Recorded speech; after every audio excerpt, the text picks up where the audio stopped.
Jokowi mencari suaka ke Gerindra. Oleh Sholihin MS, pemerhati sosial dan politik.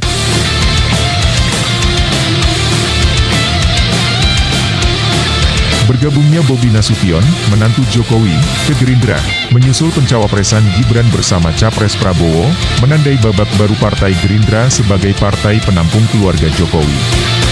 Manuver Jokowi kemungkinan akan berlanjut dengan bergabungnya Kaesang dan Jokowi sendiri ke Gerindra, bukan ke Golkar, demi mencari perlindungan ke pemerintahan Prabowo Gibran dari jerat hukum setelah Jokowi lengser nanti. Demikian juga para politikus bermasalah, busuk, bakal mencari perlindungan ke rezim Prabowo Gibran. Pemberantasan korupsi di rezim Prabowo Gibran bakal sama dengan rezim Jokowi. Selain hampir semua pimpinan lembaga penegak hukum tersandera kasus korupsi, Prabowo dan Gibran juga terjerat korupsi. Prabowo, sebagaimana dilaporkan Koni Rahakundini, terjerat kasus alutsista bekas dan food estate. Gibran banyak terjerat kasus korupsi sebagaimana telah dilaporkan Ubaidillah Badrun ke KPK. Jokowi dan dinastinya sudah menjadi toksik rakyat yang sangat ganas dan bisa mematikan. Kemanapun dinasti Jokowi berada akan terus meracuni lingkungan tempat yang dimasukinya. Dosa politik Jokowi dan dinastinya sudah terlampau besar, tidak boleh berlalu begitu saja. Rakyat sudah sangat dizalimi selama 10 tahun. Kalau bukan hukuman mati untuk Jokowi, seharusnya Jokowi dijebloskan ke jeruji besi.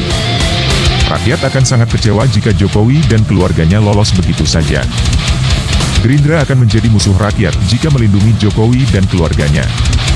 Memang, Gerindra berhutang budi kepada Jokowi atas permainan culas, licik, dan perampokan kemenangan untuk Prabowo Gibran dari Anies Muhaimin. Tapi, apa yang telah dilakukan Jokowi itu, bertentangan dengan nilai-nilai hukum, moral dan etika. Sampai kapanpun, hasil dari maling, tidak bakal membawa kebaikan apapun. Bahkan bisa mendatangkan malapetaka. Paling tidak, ada 3 mudarat jika Gerindra mau menampung toksik keluarga Jokowi. Pertama, citra Gerindra sebagai partai yang menjunjung demokrasi akan runtuh, karena Jokowi telah mematikan demokrasi dengan membangun politik dinasti. Kedua, Gerindra bakal ikut terseret kasus jika Jokowi pada akhirnya diproses hukum, jika tiba-tiba Prabowo berhenti di tengah jalan dan Gibran juga dianulir pencawapresannya. Ketiga, Jokowi yang telah menjadi musuh rakyat karena kejahatan politiknya, akan berimbas ke Gerindra di tahun 2029. Bisa jadi nasibnya seperti PSI yang ditinggalkan pendukungnya. Jika Gerindra jadi sarang politikus busuk, sangat sulit berharap pemerintahan yang bersih dan berwibawa.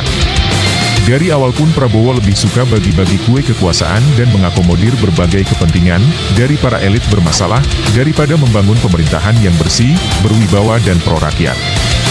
Saatnya rakyat bangkit dan tolak segala bentuk akrobat politik yang hanya berebut kekuasaan, tanpa peduli tegaknya kebenaran, keadilan, dan kesejahteraan rakyat.